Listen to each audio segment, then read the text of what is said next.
आप सभी को नमस्ते। मेरा नाम प्रमोद कुमार है और हमारे चैनल हिंदू धार्मिक किताबों में आपका फिर से स्वागत है। मैं आज की वीडियो के लिए बहुत उत्साहित हूँ क्योंकि हम शिव पुराण की पवित्र ज्ञान में गहराई से उतर रहे हैं। अगर आपको कभी लगा है कि जिंदगी थोड़ी ज्यादा बोझिल हो रही है या आपने सोचा है कि हमारे शास्त्रों की पुरानी शिक्षाओं को अपनी आज की रोजमर्रा की जिंदगी में कैसे लागू करें, तो आप सही जगह पर हैं। हम इन धार्मिक किताबों को पढ़ और सुन रहे हैं जिन्हें हम अपनी रोजमर्रा की जिंदगी में फॉलो कर सकते हैं। आज इस आध्यात्मिक सफर को शुरू करने से पहले मुझे अपना आशीर्वाद दें। पॉजिटिव एनर्जी शेयर करने के लिए कमेंट्स में ओम नमः शिवाय टाइप करें। इस पवित्र काम में आपका सपोर्ट भी जरूरी है। और अगर आप अभी तक हिंदू धार्मिक किताबों के परिवार में शामिल नहीं हुए हैं तो अभी सब्सक्राइब बटन दबाएं और घंटा जरूर बजाएं, चाहे मंदिर का हो चाहे हमारे चैनल का। इससे प्रभु की कृपा और चैनल का नया वीडियो लॉन्च होते ही आपको सबसे पहले नोटिफिकेशन आएगा। अगर आपको हमारे चैनल का कंटेंट पसंद आए तो लाइक बटन दबाएं। ज्ञान शेयर करने से ही बढ़ता है। हमारे चैनल को शेयर करना न भूलें। ठीक है, चलिए शुरू करते हैं। हम शिव महात्म्य के 4 अध्याय पूरे कर चुके हैं। अब 5वां अध्याय पढ़ेंगे। विदु का पिशाच योनि से उद्धार। सूत जी बोले, सोनक एक दिन चंचुला आनंद में मगन उमा देवी के पास गई और दोनों हाथ जोड़कर उनकी स्तुति करने लगी। चंचुला बोली, हे गिरिराज नंदिनी सकंद माता उमा, आप सभी मनुष्यों एवं देवताओं द्वारा पूज्य एवं समस्त सुखों को देने वाली हो। आप शुभ शंभु प्रिया हैं, आप ही सगुणा और निर्गुणा हैं। हे सच्चिदानंद स्वरूपिणी, आप ही प्रकृति की पोषक है। हे माता, आप ही संसार की सृष्टि पालन और संहार करने वाली हैं। आप ही ब्रह्मा विष्णु और महेश को उत्तम प्रतिष्ठा देने वाली परम शक्ति हैं। सूत जी कहते हैं, सौनक सदगति प्राप्त चंचुला इस प्रकार देवी की स्तुति कर शांत हो गई। उसकी आंखों में प्रेम के आंसू मढ़ाए। तब शंकर प्रिया भक्तवत्सला उमा देवी ने बड़े प्रेम से चंचुला को चुप कराते हुए कहा, सखी चंचुला, मैं तुम्हारी स्तुति से बहुत प्रसन्न हूँ। बोलो, क्या वर मांगती हो। चंचुला बोली, हे गिरिराज कुमारी, मेरे पति बिंदु इस समय कहाँ हैं, उनकी कैसी गति हुई है, मुझे बताइए और कुछ ऐसा उपाय कीजिए ताकि हम फिर से मिल सकें। हे महादेवी, मेरे पति एक शूद्र जाति वेश्या के प्रति आसक्त थे और पाप में डूबे रहते थे। गिरिजा बोली, बेटी, तुम्हारा पति बिंदु बड़ा पापी था, उसका अंत बड़ा भयानक हुआ। वेश्या का उपभोग करने के कारण मूर्ख नरक में अनेकों वर्षों तक अनेक प्रकार के दुख भोगकर अब शेष पाप को भोगने के लिए विंध्य पर्वत पर पिशाच की योनि में रह रहा है। वह दुष्ट वहीं वायु पीकर रहता है और सब प्रकार के कष्ट सहता है। सूत जी कहते हैं, सोनक, गौरी देवी की यह बात सुनकर चंचुला अत्यंत दुखी हो गई। फिर मन को किसी तरह स्थिर करती हुई दुखी हृदय से माँ गौरी से उसने एक बार फिर पूछा, हे महादेवी, मुझ पर कृपा कीजिए और मुझ मेरे पापी पति का उद्धार कर दीजिए। कृपया करके मुझे वह उपाय बताइए जिससे मेरे पति को उत्तम गति प्राप्त हो सके। गौरी देवी ने कहा, यदि तुम्हारा पति विदु शिव पुराण की पुण्यमयी उत्तम कथा सुने तो वह इस दुर्गति को पार करके उत्तम गति का विभागी हो सकता है। अमृत के समान मधुर गौरी देवी का यह वचन सुनकर चंचुला ने दोनों हाथ जोड़कर मस्तक झुकाकर उन्हें बारंबार प्रणाम किया तथा प्रार्थना की कि मेरे पति को शिव पुराण सुनाने की व्यवस्था कीजिए। ब्राह्मण इतनी चंचुला के बार बार प्रार्थना करने पर शिव प्रिया गौरी देवी ने भगवान शिव की महिमा का गान करने वाली गंधर्वराज तुम्बुरो को बुलाकर कहा, तुम्बुरो, तुम्हारी भगवान शिव में प्रीति है। तुम मेरे मन की सभी बातें जानकर मेरे क्रिया को सिद्ध करते हो। तुम मेरी सखी के साथ विंध्य पर्वत पर जाओ। वहाँ एक महाघोर और भयंकर पिशाच रहता है। पूर्व जन्म में वह पिशाच बिंदु नामक ब्राह्मण मेरी सखी चंचुला का पति था। वह वेश्यागामी हो गया। उसने स्नान संध्या आदि नित्यक्रम छोड़ दिए। क्रोध के कारण उसकी बुद्धि भ्रष्ट हो गई। दुर्जनों से उसकी मित्रता और सज्जनों से द्वेष बढ़ गया था। वह अस्त्र शस्त्र से हिंसा करता और लोगों को सताता, उनके घरों में आग लगा देता था, चंडालों से दोस्ती करता।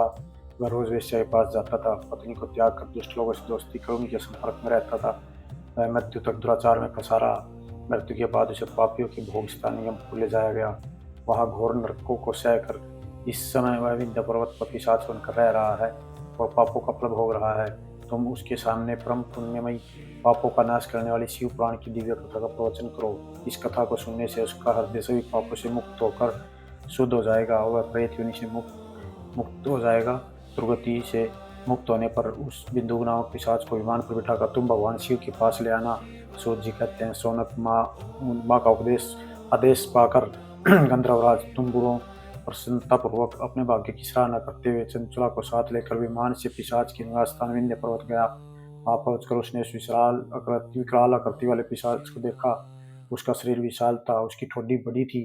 वह कभी हंसता, कभी रोता और कभी उछलता था।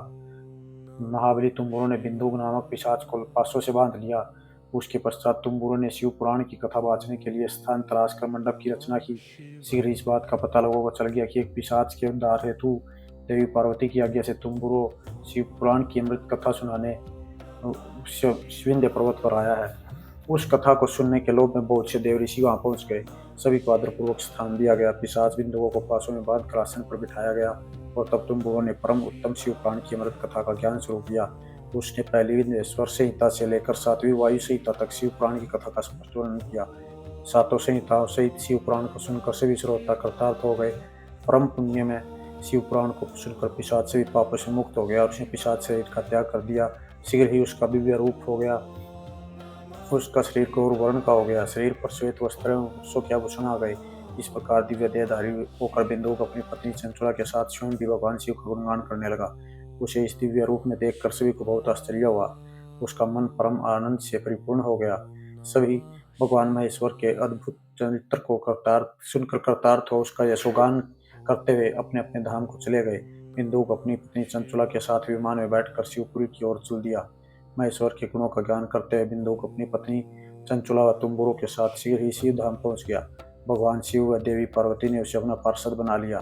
दोनों पति पत्नी सुखपूर्वक भगवान महेश्वर एवं देवी गौरी के श्री चरणों में अविचल निवास पाकर धन्य हो गए। इसी के साथ 5वां अध्याय खत्म हुआ। अब 6ठे अध्याय की ओर बढ़ते हैं। 6ठा अध्याय शिव पुराण के श्रवण की विधि। इसको सुनने की जो विधि रहती है इसमें उसी को बताया गया है कि इसको किस तरह से सुनना चाहिए। तो शौनक जी कहते हैं, महाप्राग सूत जी, आप धन्य एवं शिव भक्तों में सबसे श्रेष्ठ हैं। हम पर कृपा कर हमें कल्याण में शिव पुराण के श्रवण की विधि बताइए, जिससे सभी श्रोताओं को संपूर्ण उत्तम फल की प्राप्ति हो। सूत जी ने कहा, मुने शौनक, तुम्हें संपूर्ण फल की प्राप्ति के लिए मैं शिव पुराण की सिद्धि सविस्तार बताता हूँ। सर्वप्रथम किसी ज्योतिषी को बुलाकर दान से संतुष्ट कर उसे कथा का शुभ मुहूर्त निकलवाना चाहिए।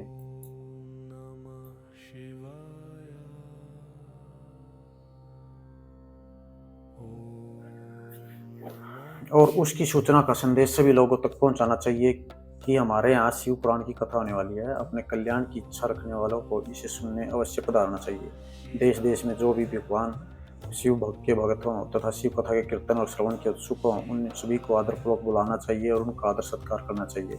शिव पुराण सुनने के लिए मंदिर, तीर्थ, वन प्रांत अथवा घर में उत्तम स्थान का निर्माण करना चाहिए। केले के खंभों से सुशोभित कथा मंडप तैयार कराएं। उसे सब और फल पुष्प सुंदर चदों से अलंकृत करना चाहिए। चारों कोनों पर ध्वज लगाकर उसे विभिन्न सामग्री से सुशोभित करें। भगवान शंकर के लिए पूर्ण दिव्य आसन का निर्माण करना चाहिए तथा कथावाचक के लिए भी दिव्य आसन का निर्माण करना चाहिए और नियम पूर्वक कथा सुनने वालों के लिए भी योग्य आसन की व्यवस्था करें तथा अन्य लोग को बैठने की व्यवस्था करें। कथा बाँचने वाले विद्वान के प्रति कभी बुरी भावना न रखें। संसार में जन्म तथा गुणों के कारण बहुत से गुरु होते हैं, परंतु उन सब में पुराणों का ज्ञाता ही परम गुरु माना जाता है।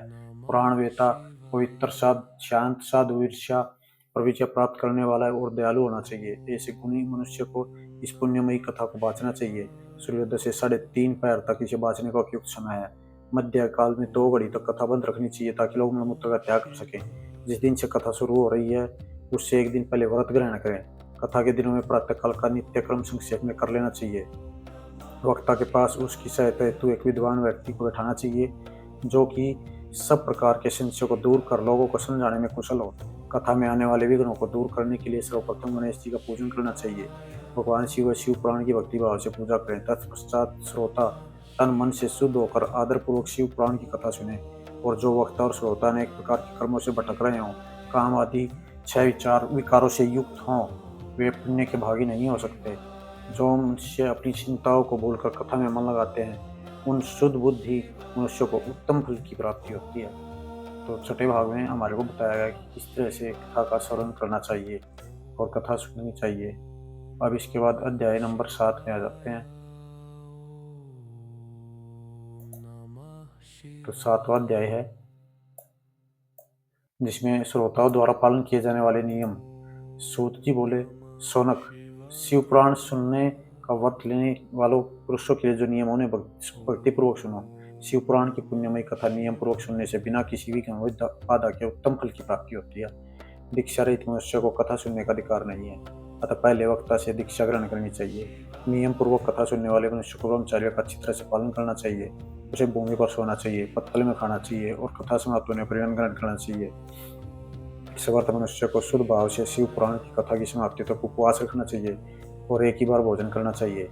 गरिष्ठ अन्न, दाल, जला अन्न, सेम, मसूर तथा बासी अन्न नहीं खाना चाहिए। जिसने कथा का व्रत ले रखा हो उसे प्याज, लहसुन, हींग, गाजर, मादक वस्तु तथा आमिष कही जाने वाली वस्तु का त्याग देना चाहिए। ऐसा मनुष्य प्रतिदिन सत्य, सोच, दया, मौन, सरलता, विनय तथा हार्दिक उदारता आदि से दोनों को अपनाए तथा साधु संतों की निंदा का त्याग कर नियम पूर्वक कथा सुने। सकाम मनुष्य इस कथा के प्रभाव से अपनी अभीष्ट कामना प्राप्त करता है और निष्काम मोक्ष प्राप्त करता है। सभी स्त्रियों पुरुषों को विधि विधान से शिव पुराण की उत्तम कथा को सुनना चाहिए। महर्षि शिव पुराण की समाप्ति पर श्रोताओं को भक्ति पूर्वक भगवान शिव की पूजा, पुराण पुस्तक की भी पूजा करनी चाहिए तथा इसके पश्चात विधि पूर्वक वक्ता का भी पूजन करना चाहिए। पुस्तक को रखने के लिए नया और सुंदर बस्ता बनाएं। पुस्तक और वक्ता की पूजा के उपरांत वक्ता की सहायता हेतु बुलाए गए पंडित का भी सत्कार करना चाहिए। कथा में पधारे अन्य ब्राह्मणों को भी अन्न धन का दान दें। गीत, वाद और नृत्य से उत्सव को महान बनाएं। विरक्त मनुष्य को कथा समाप्ति पर गीता का पाठ करना चाहिए तथा गृहस्थ को शरण क्रम की शांति हेतु होम करना चाहिए। होम रुद्र संहिता के श्लोकों द्वारा अथवा गायत्री मंत्र के द्वारा करें। यदि हवन करने में असमर्थ हो तो भक्ति पूर्वक शिव सहस्त्र नाम का पाठ करें। कथा श्रवण संबंधी व्रत की पूर्णता के लिए शहद से बनी खीर का आयोजन 11 ब्राह्मणों को कराकर उन्हें दक्षिणा दें। समर्थ मनुष्य 3 तोले सोने का एक सुंदर सिंहासन बनाए और उसके ऊपर लिखी अथवा लिखाई हुई शिव पुराण की लिखी पोथी विधि पूर्वक स्थापित करें तथा पूजा करके दक्षिणा चढ़ाएं। फिर आचार्य का वस्त्र, आभूषण एवं गंध से पूजन करके दक्षिणा सहित वह पुस्तक उन्हें भेंट कर दें। शौनक इस पुराण के दान के प्रभाव से भगवान शिव का अनुग्रह पाकर मनुष्य बहुबंधन से मुक्त हो जाता है। शिव पुराण को विधि पूर्वक संपन्न करने पर यह संपूर्ण फल देता है तथा मोक्ष और भोग और मोक्ष प्रदान करता है। मुने, शिव पुराण का सारा महात्म्य जो संपूर्ण फल देने वाला है मैंने तुम्हें सुना दिया है। अब आप और क्या सुनना चाहते हो? श्रीमान शिव पुराण सभी पुराणों के माथे का तिलक है। जो मनुष्य सदा भगवान शिव का ध्यान करते हैं, जिनकी वाणी शिव के गुणों की स्तुति करती है और जिनके दोनों कान उनकी कथा सुनते हैं, उनका जीवन सफल हो जाता है। वे संसार सागर से पार हो जाते हैं। ऐसे लोग इहलोक और परलोक में सदा सुखी रहते हैं। भगवान शिव के सच्चिदानंदमय स्वरूप का स्पर्श पाकर ही समस्त प्रकार के कष्टों का निवारण हो जाता है। उनकी महिमा जगत के बाहर और भीतर दोनों जगह विद्यमान है। उन अनंत आनंद रूप परम शिव की मैं शरण लेता हूँ। इसी के साथ हमारे 7 अध्याय पूरे हो गए हैं और इसके बाद जो है हम लोग अगले एपिसोड में आपको विद्येश्वर संहिता पर सुनाना शुरू करेंगे, जो कि शिव पुराण का पहला भाग होगा। आप इतनी देर तक हमारे साथ बने रहने के लिए, कथा सुनने के लिए आप सभी का धन्यवाद।